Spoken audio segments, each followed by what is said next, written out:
and just excited to participate today. I'm hoping that this again is something that gets recorded and you have a chance to watch it again later or break it down.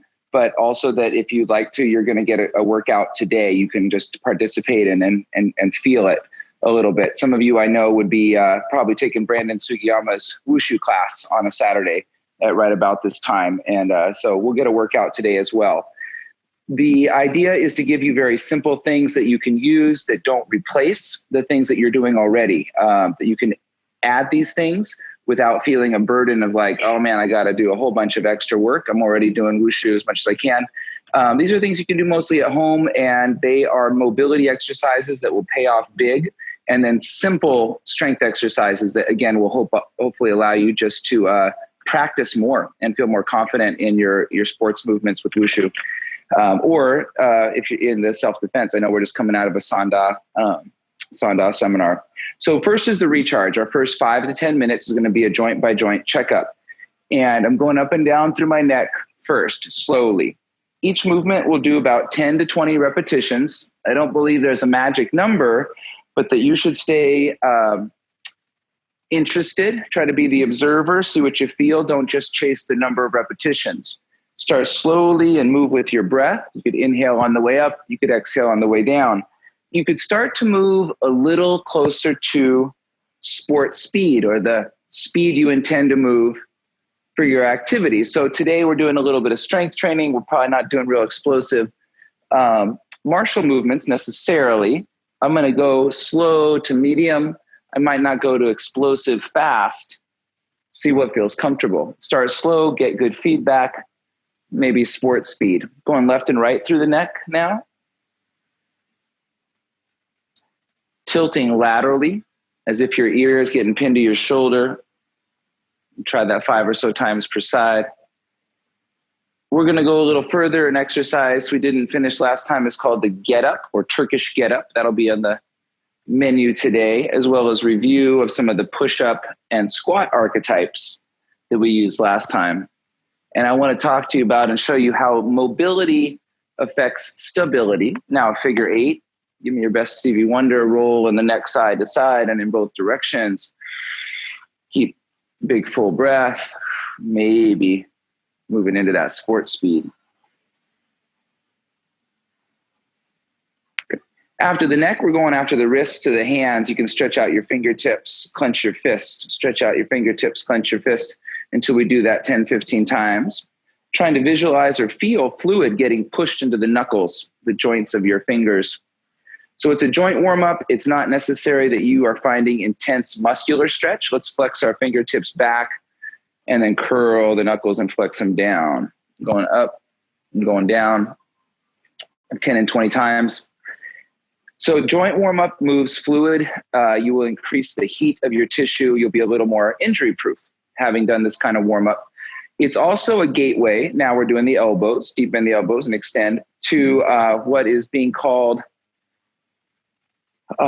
introspective exercise or intuitive exercise. And a way to translate that maybe is that you're doing movements to check in with yourself, to see kind of what you're ready for that day.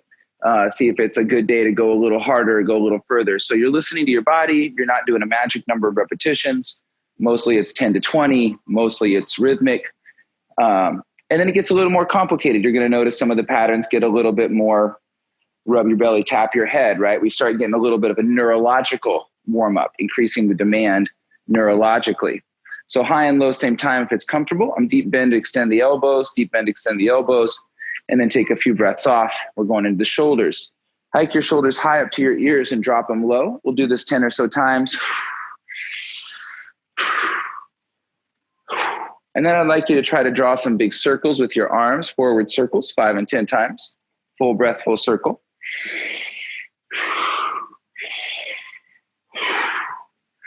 And in both directions. You circled forward, you circled backwards. We could circle forward and backwards. I'll give you the view from the front, the side, and back.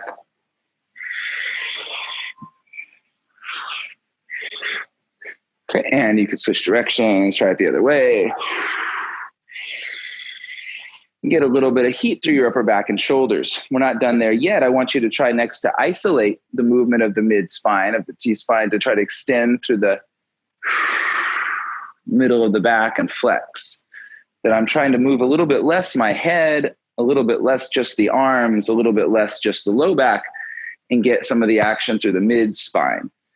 Now I'm adding some leverage. I open my arms up and my scapula, my shoulder blades are in the game now. Pinching back, notice. Visualize your shoulder blades sliding over your ribs, separating, sliding back, separating. So we're working into the mid-spine and we're working into the shoulders. Let's get a little bit of both with a twist. Wringing out your shoulders like a towel.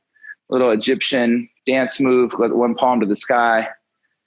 Twist the other way through the other side. We'll do 10 or 20 times twist.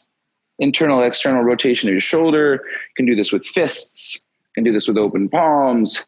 You can have a little bit in your neck. You can make the movement a little more global.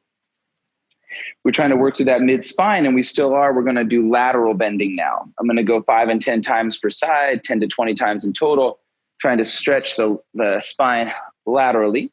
Leveraging the arms, I'm taking one elbow up, one elbow down. I'm using short leverage, and then maybe long leverage, one arm up, one arm down.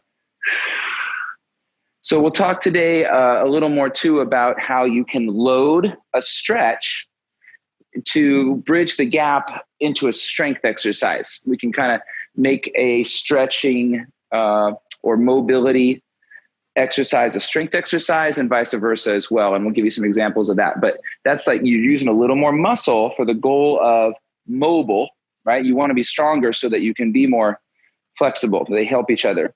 We're going to twist next, and we'll twist very gently with small leverage. Small leverage. I've got my arms in close to my side. I'm turning my ribs. I'm turning my head. Open the leverage up. Let the arms longer. Let it swing. Maybe long arms. Maybe a little more global as you let weight shift a little bit out of one leg and into the other. We're starting to cross that thoracic-lumbar bridge, the bridging of the mid-back into the lower back. With your focus now on the lower back for the next 10 to 20, extend through your hips and spine forward and back. Give you the side view forward and back. So I'm not moving as much the head. I'm not moving as much the ribs. I'm trying to keep my focus more on the quad, on the lumbar, pelvis, and hip. And trying to go side to side like we did earlier. Pushing the hip out to the side. Guide it with your hands if you like, or hands free. Then there's the funny one, which is the corners. So we went front to back and went side to side. Let's get all the cardinal directions. Start to get your northeast, your southwest, corner to corner, as if there was a pool table on the floor. We're trying to hit each edge of the table 5 and 10 times. And then the circle, which gets a little bit of everything. Let's keep that deep, full breathing going. That's what helps with the intuition part, right? You're using your breath as a check-in, as a mindfulness tool, as a remote control. Just your hip now. Brace your body like a plank. So brace for a punch like a boxer. Let's connect the ribs to the pelvis so those bony structures don't move so much, but the hip joint, let it rock free. Chubby checker twist. Just twist it in and out. And we'll get 10 or so per side.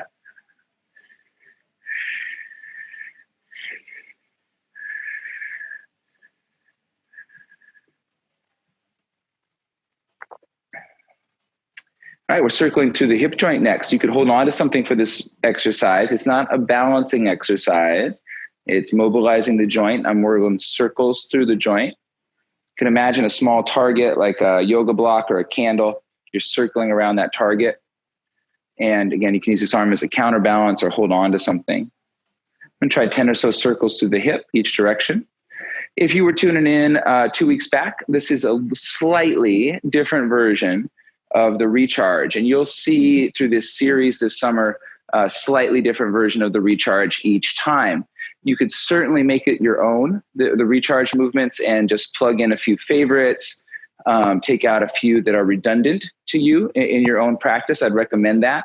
We're going through about 34 different movements in the recharge and kind of quickly. So I'd want you to be able to check back on this later if you want to. This is the knee now from the hip. We're going to circle the knee. I'm going to flex the hip like our golden rooster stands on one leg stance, and try to circle through the knee. And 5 and 10 times each direction. So trying to get a lot of fluid, especially in those big joints of the body, the hips and the shoulders, and to try to visualize or feel the spread of that fluid from head to toe, making you a little more ready for whatever you intend to do. Take it from the knee. We're headed downstream to the ankles. We're going to plantar flex and dorsiflex the ankles, planting your toe to the floor firm for 2, 3, and 4 seconds, then pulling your toes to the sky for 2, 3, and 4 seconds.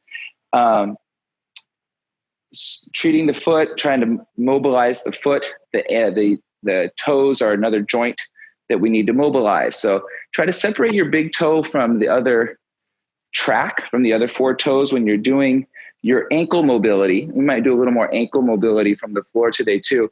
For a lot of students I've worked with, ankle mobility is what prevents them from getting their splits, actually. You do all this work in your hip and your hamstring, and it can be the ankle that is holding people back sometimes. So let's do a lot of ankle. Let's go front to back, inside out, and make some circles too. You could load the stretch very gently by pressing your foot into the floor. I've got a squishy mat here, so it's not uncomfortable to do so. It's not chase pain in the warm-up, but just chase feedback. 2, 3, and 4 seconds through both sides, and plantar flex and dorsiflex the ankle, but also think about your big toe, mobilizing the toes a little bit as well. Go to the E version and in version of the ankle, go to the inside and outside edges, and try to stretch and mobilize the foot as well as the ankle, the joint. Make some circles. Maybe you're loading that and pressuring the knuckles of the toes into the floor a little bit, a loaded stretch. We're going to do a couple of big global movements, just a couple, and then we'll head to the floor. These are kind of baselines that you can retest later. The first is a hinge. I'm going to plug my both feet into the floor even, about hip distance apart, kind of railroad tracks for the hips. I'm going to pull the hips back as if there was a high stool behind me. So the knees can bend for sure, but the major joint action is the hips, like a silverback gorilla kind of stance, football lineman, sumo wrestler. It's a powerful stance for the body. You get a little stretch in your backside, hamstrings, glutes, maybe low back. And then we're going to extend the hips. When they reach their terminal range, they're fully extended, then your spine starts to extend, and you can exaggerate that extension a little bit. We're going to inhale, chop your own hips down. Exhale, extend your hips as if to long jump or broad jump. I'm going to add a little sports speed to the movement. 10 to 20 reps. Push firm through the floor.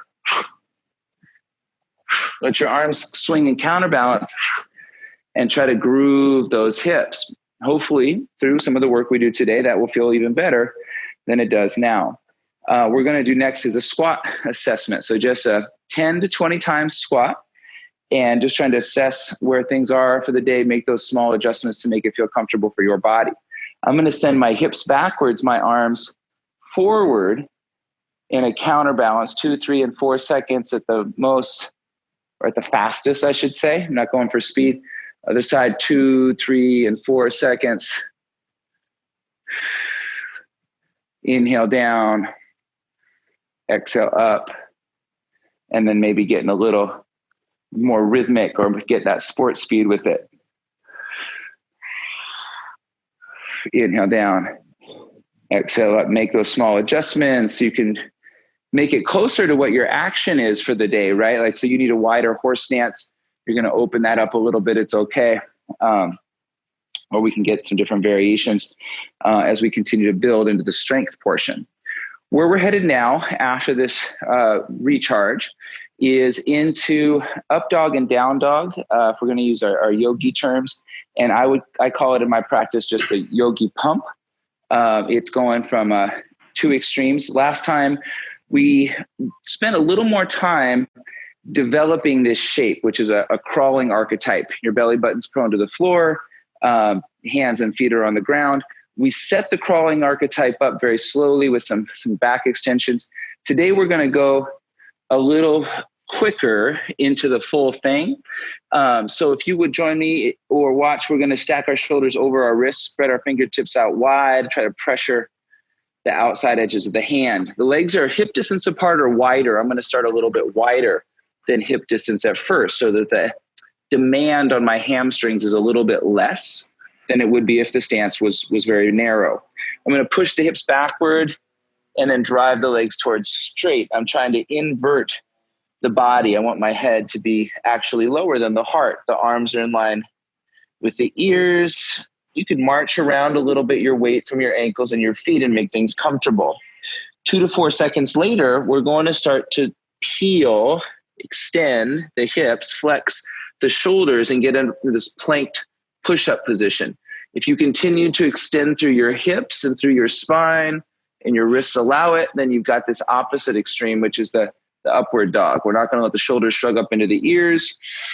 We can tuck the toes, sit the hips back, and extend the hips again. Now, I'm going to do this about 10 times further and show you some variations of slowly, but without completely stopping, moving from one extreme to the other.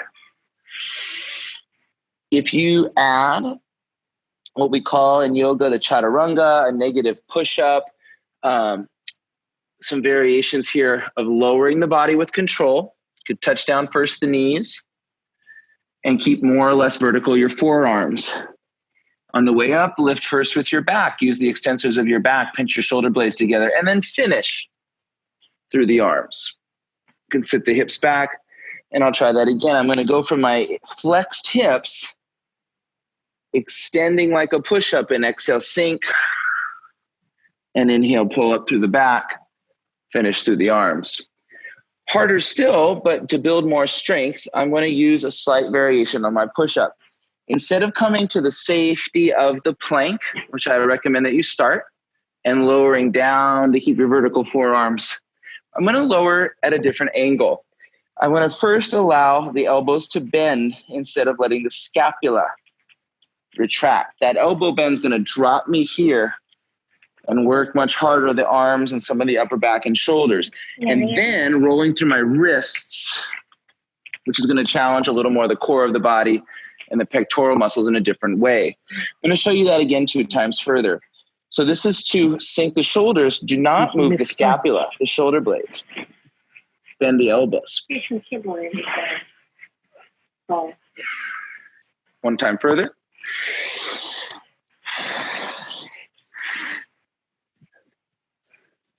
Options. That was our yogi pump, up dog, down dog, and something you could really do every day. You could do it as part of your intuitive exercise, change the reps and intensity depending on how you feel.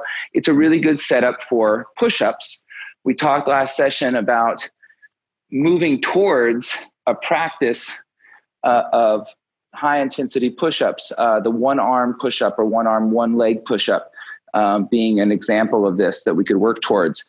That would give you a lot of strength without being dependent upon equipment, and it'll give you a lot of variety without necessarily having to have a lot of different weights. So after the yogi pump, we're going to move into the tactical frog series. This is another segment. We'll be here for probably 5 and 10 minutes.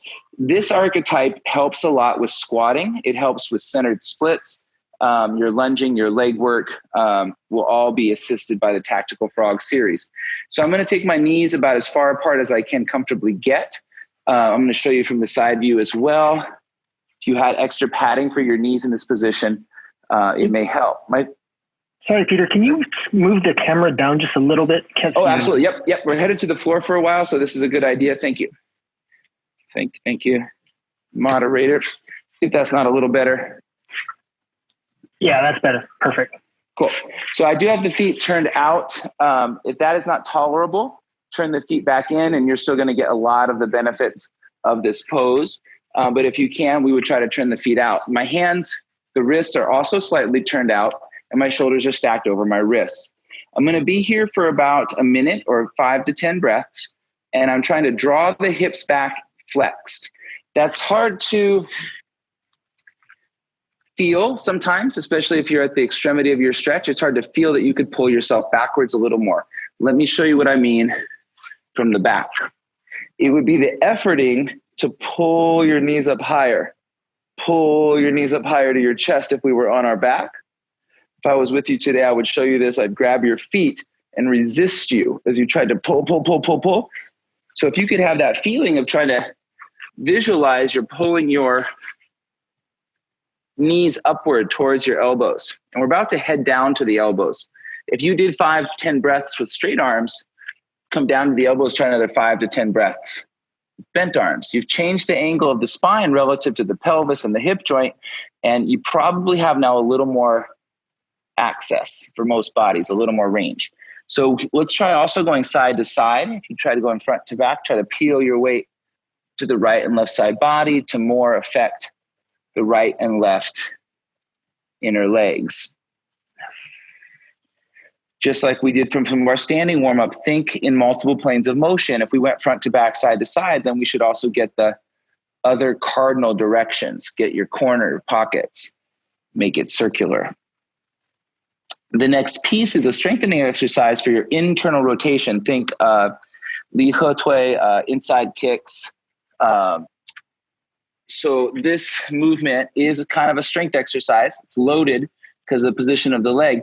You're going to try from your froggy to internally rotate your hip to lift. It'll feel like trying to lift your foot. And, for some, it'll be just this. You'll just try to initiate that movement. There won't be a lot of space there. You may have to get more time under the belt or ease off on how far you separated your knees in order to access this pattern. I'm going to do it alternating once per side until I get about 10 per side. I'm trying not to move excessively the rest of the body. If you remember last time, our plank exercise, you could be essentially in a plank. You could be pulling your elbows into the ground, abs tight, and not allowing the back to arch at all. Get a 2 for 1 here, a little bit of core work, internal hip work. This is the tactical frog, and we're going to add some pieces to it. About another minute of work. The sport of wushu and sanda as well require a lot of rotation, the ability to rotate as well as the strength to rotate. We're going to add to this archetype, this shape, rotation. So I'm going to plant, if I was your mirror, you would take your right arm and bend your elbow. You're going to use this arm as a pillow for the head. The left arm's going to push or reach through, reach under. Try to twist through your ribs. Your pelvis won't really twist. The earth is in the way here for rotating, right? It's a resisted stretch or a loaded stretch now. You can try squeezing your inner legs as if you were going to bring them closer together and then relax and sink into it. Try to reach that arm through a little further. Squeeze your inner legs. Squeeze, squeeze, squeeze. 2, 3, and 4 seconds. Relax. Rock a little bit and try to reach that arm further. We just touched on a tiny bit last time, contract and relax stretching. It's a trick to get a little more out of your stretch, to blind the nervous system for a second with tension, tighten up, and then breathe, relax, wiggle. You might find a little more space. You go beyond perceived limits in your range of motion. So contract and relax usually works a few times. We got about a minute through that side. I'm going to trade sides. No magic numbers. You could hold longer. You could hold a little less. But listen, oftentimes you're going to have a little bit of an aha moment within a stretch, a change that usually happens in between 15 and 90 seconds. That's a lot of time though, right? Between 15 and 90 seconds is pretty different. But usually between 15 and 90 seconds, you're going to have stimulated your Golgi tendon organ. You're going to notice that the stretch feels different, that you have a little new access, or that it's easier to remain in the position. And then I wouldn't get greedy after that. Once you have a good aha, it's probably time to move on to the other side, to try a variation. You don't necessarily need to hold longer and longer. And how long that takes probably depends a lot on the health of your tissue, your history, how you slept the night before. So try to be patient, try to be the observer, try to give it at least that 15 to 90 second window when you're using some of these movements that are loaded stretches or stretches that also have a strength component. We just did the tactical frog series. There's more things we could add still, but we're going to keep it moving. That series is intended to assist your squatting. Let me show you again from the frog. If I flex my toes and keep walking back, you create your squat archetype right out the box, out of the frog shape. You can create for yourself a good pelvic position for a strong squat. If we talk later about loading your squat, where we're headed right now is another mobilization that assists more with a push-up archetype and overhead archetype. So this would help a lot, for example, with apparatus and weapons training, as well, again, the ability to rotate and turn the body. I'm going to give you a stretch from standing first, and then we're going to head to the floor. We're going to go through a series which is called the rib pull. The standing stretch is called the coil stretch or royal coil, and it's going to be a little retest of your rotational mobility, and then we'll go down to the floor. I want you to turn your feet out slightly, turn your hands out, and set your weight into your right foot. Imagine your head is over your right foot or even slightly to the outside of it. The left leg will step back, and you're going to pinch your inner thighs tight, twist your pelvis towards the right. When you run out of range there, you can't twist any further, continue to try to rotate your rib cage. The pelvis will run out of space, your inner legs will tighten, your glutes will tighten, you'll squeeze your buns. So I'm turning to the right, my right arm is going to pull short as if I'm drawing my elbow towards my spine, pulling. Shortening the right side body, I'm going to try to lengthen the left side body. So I'm pushing upward, outward through the left palm, and I'm pulling, shortening through the right palm, trying to shorten the right side of my body. I'm trying to lengthen the left side. And after about 5 breaths of twisting and shortening, of coiling, relax, express that, shake it loose. We'll do the other side. I'll do it with you. Set your weight to the left. Right leg steps behind. The feet are slightly turned out. Pinch the inner legs. Lengthen the tailbone. Tuck your butt. Twist and twist and twist. And when you can't twist any further, try to shorten or side bend. Shorten your left side body. Lengthen your right side body for about 5 breaths. Coil. Usually, athletically, we're not holding this position. You might be moving through this shape in different martial patterns for sure. Winding up for the kick, twisting or jumping. But usually we don't hold the position to see if there's any blind spots, any compensation. So I would recommend adding that stretch. That's the royal coil. You'll see it again. Let's do it once more with me facing you. Might help. So this time, again, set into your right leg, your weight. Say, right leg, heads over a foot. One leg steps behind. Pinch, shorten and lengthen. Twist until you can't twist anymore. Bend until you can't bend anymore. Take a few breaths. Massively lengthening the left side body, shorten the right. And then you can release it, right? Express some movement. And then get to the other side, set your weight into the left. Cross balance and twist. Coil. Shorten the right, lengthen the left. You can see everything in there. You can bend your legs a little. Release it. Okay. So now we're going to head to the floor. We're going to do a series that will assist in this movement. You don't need any gear, but it may be comfortable if you had a little bit of pillow for the head. We're going to be lying on the floor for a bit. And if you had a pillow for your knee, it may be comfortable to have a little bit of support there as well. Head to the ground. I'm going to demonstrate lying first on the left side body. And I'll have, a little pillow here for the thigh, for the knee. This could be a foam roll or this could be a pillow. You might start on either side, and we're going to do one shape, the rib pull. And within that shape, we're going to go through 4 different exercises. One or all of those exercises will probably help you twist your body quite a bit more. It's great for the shoulder. It unlocks a lot of things. But maybe not all 4, and you don't need to do each one every time. I'm going to do each one for about 10 repetitions and talk about how they're the same, how they're different. So let's start by laying on our side. I got my neck as comfortable as it can be, so my jaw is relaxed. I can breathe easy. That same side arm that's on the ground is lengthened out to the floor. The opposite leg, the one closest to the sky, I flex that hip. I flex that hip and bend that knee right up to my belly button or as far as it can comfortably go. The opposite leg is pushed to straight. If you don't have a pillow and your leg easily reaches the floor, awesome, that works, okay? Now, the other hand, this is where the pattern gets its name. It grabs the ribs. It's a rib pull. I'm going to grab these lower ribs across the body as if I was reaching into my own pocket, across the petticoat, and pull. I'm going to rotate the ribs to the sky. I'm going to wiggle and shake a little bit. I'm going to relax my neck. I'm going to try to keep turning the heart to the sky. I'm going to try to breathe big through the nose. Keep the flexed hip flexed. Keep it up there above your waistline. Keep it still. Keep the straight leg straight. Push away, squeeze your buns, push, push, push. Be tall up to the crown of your head. Take a deep breath. You might be able to twist a little further. Take 5 breaths. This is the rib pull, and it's a mobilization for your mid-spine, but it also helps open up your lower spine, your hip, and it's also great for your upper spine, for your neck. Just the rib pull is a nice addition to any practice.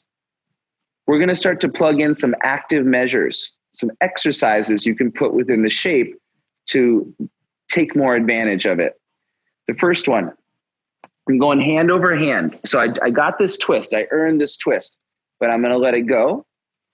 Let go of the twist of the body, put hand over hand. Now, without moving the lower body and with minimally moving my neck, I'm going to start to slide my top arm front to back. I'm going to adduct and abduct that shoulder. I'm going to pull backwards so the arm slides back, and I'm going to push forward so the top arm slides forward. Not much else is moving. This is mid-spine and shoulder, but not a lot else. I'm separating a little bit the quadrant of the mid-spine from the rest of it, kind of like a saw. I'm sawing back and forth or rubbing my hands together if it was cold outside. Keep very still above and below the ribs, but move those ribs around. Now, after you've done this about 10 times, I'm close now. I'm going to try to rib pull again, and voila, I turn a few degrees further. That may be you as well. This move for me usually unlocks a bit of mobility in this area. Okay. Second pattern.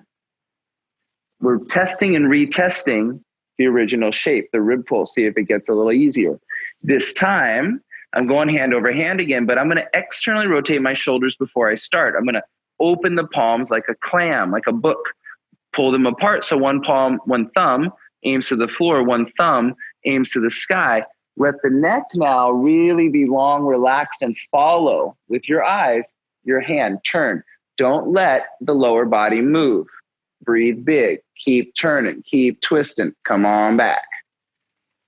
We'll go back and forth 10 times. Inhale, twist, rotate, return. Try to keep the lower body very still.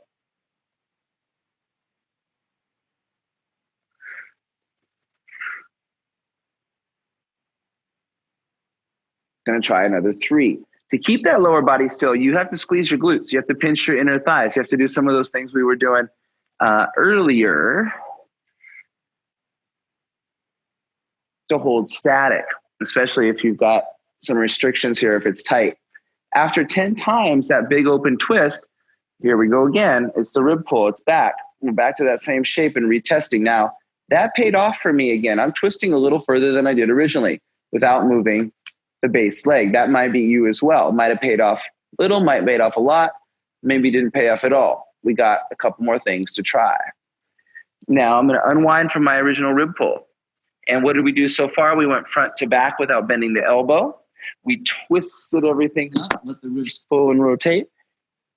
Sorry, I lost the earplug. And now we're going overhead like an umbrella. I'm going to let my hands do the walking like a spider.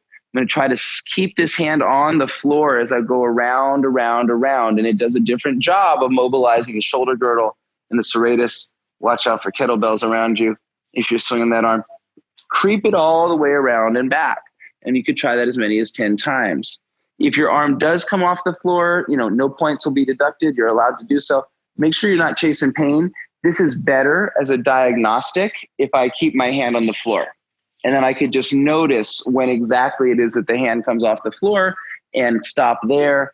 And I could use this as a diagnostic to see if my mobility was getting better. But if you're just using it for a warm-up for play, I would not be so concerned if your hand came off the floor. Do retest the rib pull, see if it goes even a little further. And maybe, yes, there's one more piece to add. This last piece is I'm bending the knee, the straight leg that we have tried the whole time to keep very, very straight. Now we're going to bend it. And I've eased off my twist. I'm not twisting as much as possible. I eased off the twist to make this more accessible, to extend this hip and bend. Now I can grab that leg. This hand goes straight on the floor. It will grab the other leg, either under or above. And then we're going to twist possibly the ribs. Try to give you a side view. So you here, and then you pull apart the both legs. Back view. And we can do that for 5 breaths, 5 to 10 breaths. And the idea would be, again, to retest it afterwards, after you get your breaths in with that rib pull twist. Reminds me of a Mario Brother jump. I don't know if that rings to your head. You're jumping, twisting, splitting your legs. We're going to do the other side. Try again to test that last rib pull. I'm going to set up in the other direction. I'm going to take you through those 4 pieces that we used, and just about 5 or 10 breaths in each position. Where this would pay off is your ability to wind yourself up, again, with weapons or jumping or twisting, or to kick, to wind up and have an easier time releasing that potential energy of the wind up. Stronger, not by bigger muscles, but you're stronger by getting out of your own way, by using more your connecting tissue, by being more elastic. So I'm setting up on the second side. It's the rib pull again. I'm stacking my body as if shoulder over shoulder or hip over hip. And hand's going to grab the ribs across the body. Try to keep very still from the belly button down. And then let's go up and away from the ribs and above, a spiral. 5 breaths for your baseline. This movement will assist with your push-ups. It will give you more access to get into the mid-spine, the shoulder blades, and it will make the push-ups a little easier. And I believe it also assists a lot with kicking. Will help your kicks a little more, opening up the bridge between the ribs and the pelvis. I'm going to plug in the first active measure. I got my baseline, how far I'm turning the spine comfortably. I'm going to see if I can build on it. Hand over hand without moving much the head or the pelvis. I'm going to try to whittle some space what's in between the cervical spine and the lumbar spine. I'm going to slide forward and back. Forward reach, 2, 3, 4, back, 2, 3, 4. The rhythm in a lot of this mobility work is 2 to 4 seconds. You can go a little faster, go a little slower for sure. No magic numbers, but to keep it active, that's a good place to start. I'm going to retest my rib pull. We've got a little bonus, a little more space, but not as big as it paid off on the other side. Now, I know in my body that's because of the psoas, the hip flexors, the tighter piece. And when we start to address that, that's when I'm going to get the payoff. But on the other side, this movement did pay off a lot. So if you don't have a training journal, shame on you. Get a training journal. Make those kind of mental notes when you notice one side is vastly different than the other. That's the nature of sport, that your movement will be not entirely balanced. That's the nature of sport, but it's not necessarily the nature of a martial arts practice. We want to be resilient, injury-proof, and I think it's smart to address both sides when it comes to your strength practice. Knowing that your sport is probably not entirely balanced in its demand. So here's that second part, big twist, eyes follow the hand. It's like throwing a Frisbee. Let the eyes follow the hand, external rotation of the shoulder, big twist the ribs, don't move the lower body. Then retest the rib pull. All's good. Maybe it helped you a little bit, maybe it helped you a lot. Next is the umbrella. We're going to walk overhead. Ideally, as a diagnostic, I'm keeping my hand touching the floor the entire time. And you know, a lot of athletes, you may be surprised in your own body that one side's really easy to do this and one side really doesn't do it so well at all. And I promise your athleticism will be improved if you can access both sides more evenly. It will pay off, maybe not immediately, likely very quickly though. This last rib pull twist I'm retesting. And yeah, that did start to pay off a little more because when I brought my ribs up away from my pelvis, started to get the iliacus and the psoas, which pays off more for me in this side. Now the bent leg option, to bend that leg, so the one that was straight the whole time, to get more of the quadriceps and some of the shared attachment of the hip flexors. And then you could try twisting again. Pretzel yourself up. Let's see if you can rotate through your ribs. Turn your head and take 5 breaths. It's fair game. If we bent the straight leg, we could also straighten the bent leg. And that would just take it a little further still to your hamstrings and attachments that are close to the IT band. Always there's somewhere further to go with this stretching. So this is the rib pull stretch, and it could be another archetype that you add to the Tactical Frog series. If the Tactical Frog is there to assist a lot your squatting, then the rib pull is going to assist quite a lot your pushing strength, both in this plane like a push-up, but also overhead, like a handstand push-up, which is going to be a topic that we get to by the end of this series. An extreme in the push-up, I mentioned, is the single arm variation, but the handstand push-up is also a good way to really build a lot of strength if you've got access to that shape. So what we're going to do next, what I want to address next for the time that we have, is an exercise that can be done loaded or unloaded. We're going to do it unloaded today, and it will assist both the push-up archetype and the squat archetype, and also what's in between, the twist, which we've been working a lot today. This exercise is the Turkish Get Up or Get Up, Tactical Get Up. There's some different names for this. And it's really good for martial athletes of all kind, whether you're competing more in the forms, Taolu or Sanda application. It would help you in either way. I'll demonstrate it first as a get down, then as a get up. I'll demonstrate 6 different pieces that can tie together to make the whole thing. And then I'll show you at the end what it might look like with a load, with weight, how to increase the load of this. So we got about 20 minutes and we're going to practice the Turkish Get Up. I'm going to demonstrate first a get down. I'm going to move the camera up just very slightly, and then I might change it again when we start going to the floor. But for this position, I've got my arm. I'm going to demonstrate with my left arm straight overhead. You could imagine an apparatus, a weapon, a load of weight over the head. But for now, bicep in line with the ear, arm is super straight. I'm going to step back the opposite side leg into a reverse lunge or a single leg. Look at the side view. Single leg, like a split squat. I'm going to touch the knee down. Okay, got good stability here. I'm going to externally rotate my hip or open up the hips and hinge. We did some hinging earlier. This is a half kneeling hinge. Hinging the hips so it's easy to find the floor. I got shoulder over shoulder stacked. And I'm going to now sit down or sweep the leg to the floor. Tall seated position, biceps in line with the ear. I'm going down to the elbow and all the way down to the floor. I'm going to do that again in reverse. Rolling up to the elbow. Pushing the arm, that's bus stop number 1. Push the arm to straight, tall seated. Bus stop number 2. Extending the hips, flex shoulder, sweep the leg. Half kneeling, bus stop 3.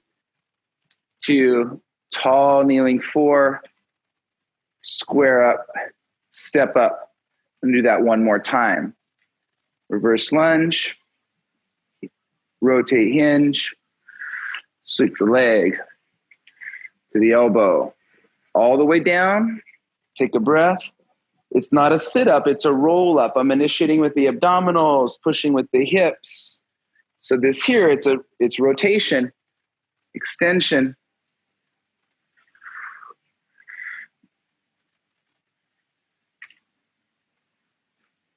Square up the hips. You're ready to stand. I'm going to do the same thing on the other side. And then we're going to start to break this down from the floor in small pieces. This time I'm demonstrating with my right arm to straight if I'm mirroring you. Let's do it this way. Get you another view. Left leg steps back.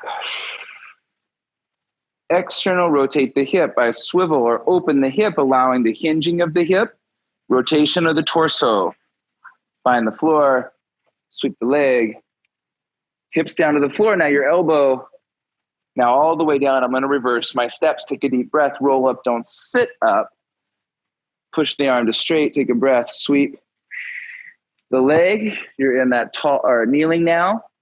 Get the tall kneeling, half kneeling, square up, stand up.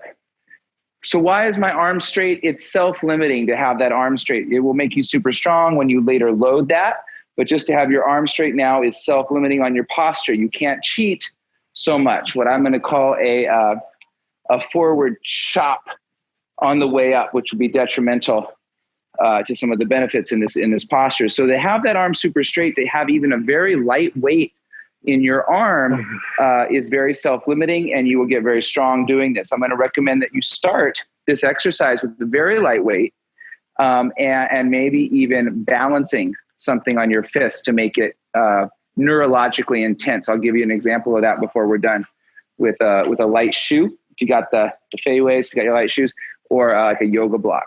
Right now, we're going to break it down from the floor. I'm going to change the camera's view, and I'm going to show you what is the most important takeaway in this movement. The part that I would really want you to be comfortable with leaving today is the rolling up to the elbow. If you start flat from your back and you bend your right leg, I'm going to demonstrate with my right leg bent. My left leg is straight, and my hip legs are open, wider than hip distance apart, right? So this is not narrow legs. I'm open a little bit. And the left arm on the ground is matching the angle of the left leg. So if that leg is like 30 degrees from center, from my belly button, then so is this left arm. They're parallel, open lanes there. I'm going to initiate the motion by pressing into the floor with the foot. It's not intuitive, but this starts with the foot. The right foot pressured into the floor, abdominal tension, spinal flexion. You're pulling with your elbow. We're up to this first bus stop. Shoulder stacked over elbow. I'm pulling my elbow towards my own pocket, right? So I'm connected to the floor. The reason this movement's so valuable is linkage. It links you up between those major joints in your body, from left to right, from high to low, and from front to back. So here's the roll up to the elbow. I'm going to try that 5 times. I'm going to start putting on that self-limiting rule of the straight arm. Straight arm, always straight line of force to the ceiling. Try rolling up and rolling down like a good punch, like a good chongchen. Just push right through, roll down, roll up. You want to add a little neurological challenge to this. Balance a light object, a shoe. I must have a yoga block around here somewhere. You can make your fist. You could have a Dixie cup of water. Let's not do anything that feels dangerous, but you could have that fist and roll up and roll down, and it would just incentivize. You'd have a little skin in the game for keeping the shoulder in good place, that you wouldn't drop and hit yourself, right? So it doesn't work if you got big wedding rings on. Doesn't work for all shapes and sizes of knuckles. This is just a trick that will work for some bodies. You could also do this with a very heavy weight. Not today if it's your first time. We got to the elbow probably 5 and 10 times now, that first most important part of the get up. I'm going to demonstrate from the other side the same concept. Right hip opened up. Leg and arm are matching angles. I'm not tight to the body. I'm not wide as possible. Maybe 30 or 45 degrees from the midline of the spine. I'm going to put a self-limiting rule. I'm going to make a straight fist that's kind of over my ribs. It's not over my nose, over the heart. And I push with my foot. You initiate with your leg. You drive your foot and roll up. It's not unlike jumping into rotation for some of our like some of our twisting movements. You drive with your foot first. You drive with your foot, your hip, and then your abs to roll up. We're going to roll to the elbow another 5 or so times. Abdominal tension. How slow can you go? it's okay to go fast, but oftentimes that is hiding something. You're hiding a little blind spot, a weak spot. Can you go quite slow on the way down? Keep your shoulder packed away from your ear. Try to keep the rest of the body relatively still. Since we're on our second side, I'm going to demonstrate now the second bus stop, second position. I'm going to start to drive this bent arm to straight. Pushing into the ground, I'm going to avoid shrugging my shoulder or losing stability or linkage there in the shoulder. I want to drive my force into the ground and keep the shoulder packed away from the ear. Try going up and down through your elbow a few times. If we did both together, 1 to the elbow, 2 to the straight arm. Your upper back gets strong. Your arm pulls back so you have space for your shoulder, your neck. Try to breathe through the tension.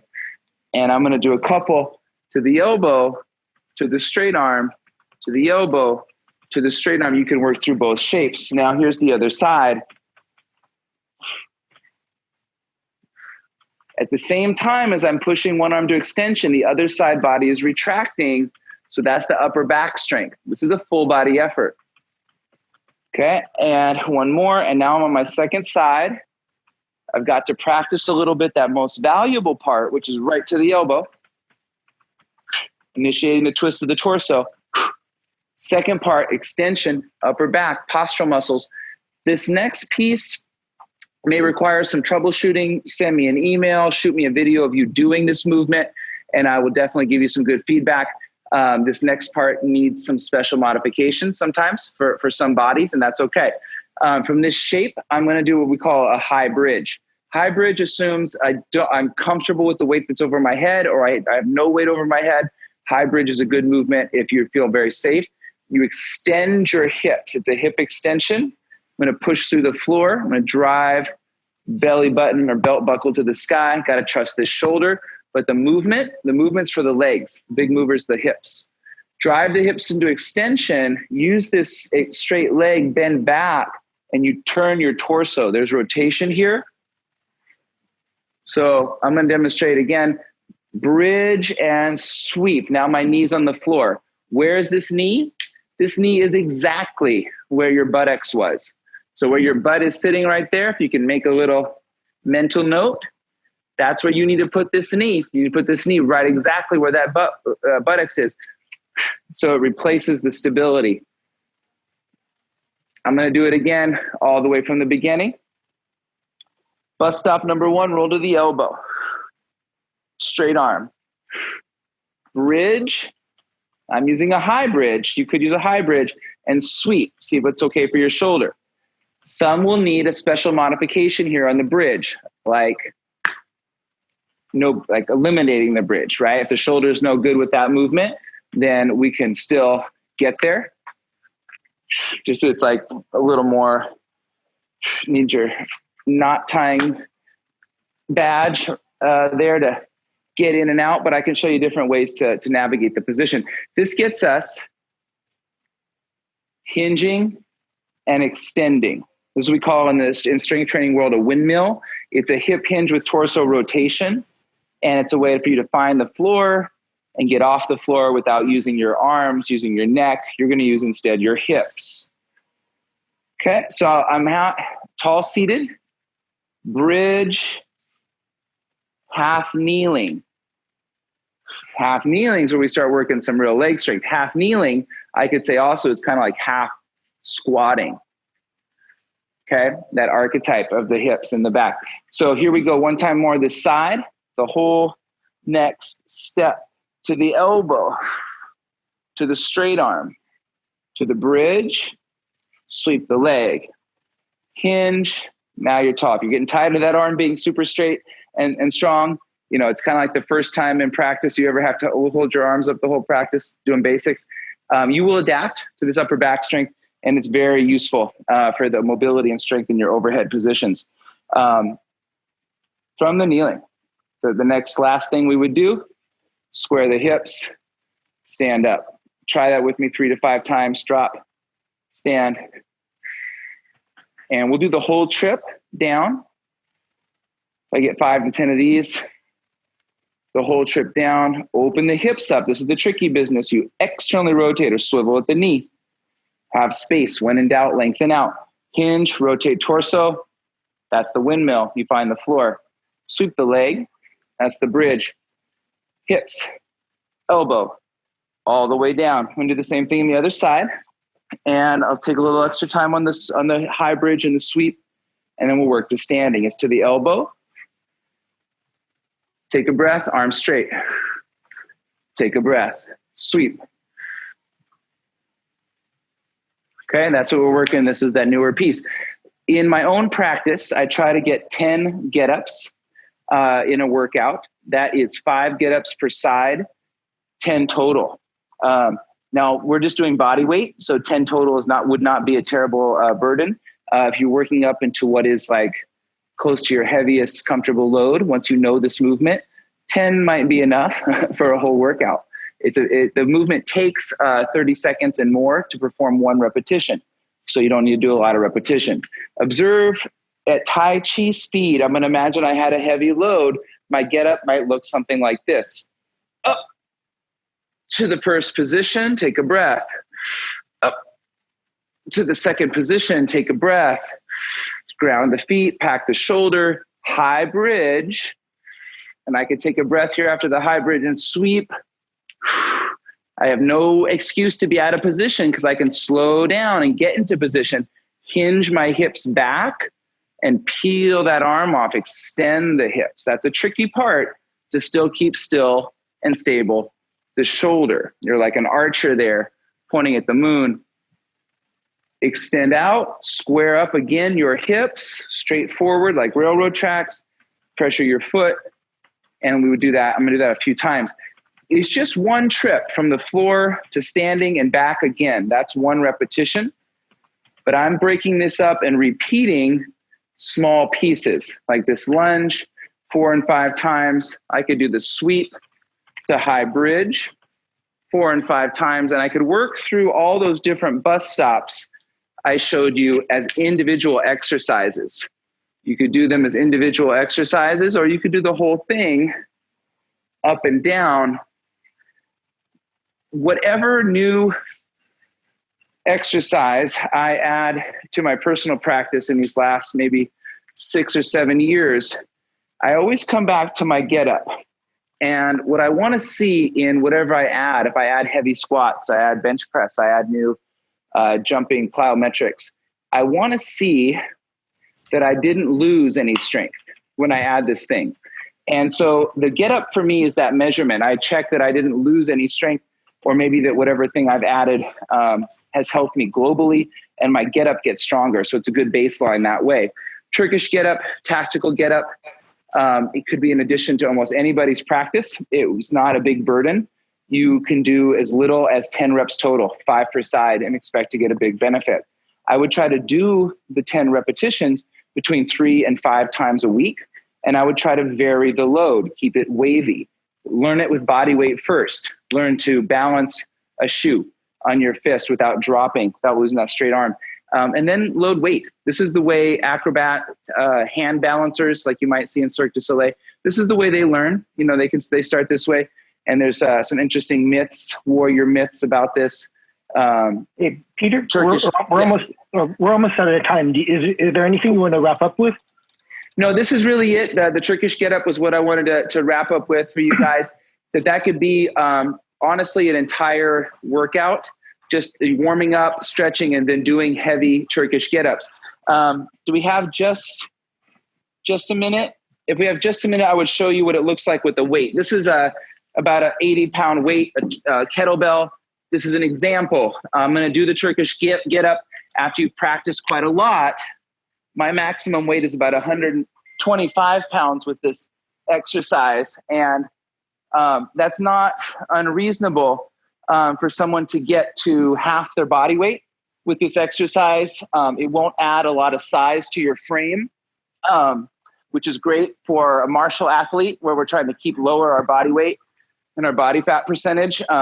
You'll get super strong without the size necessarily.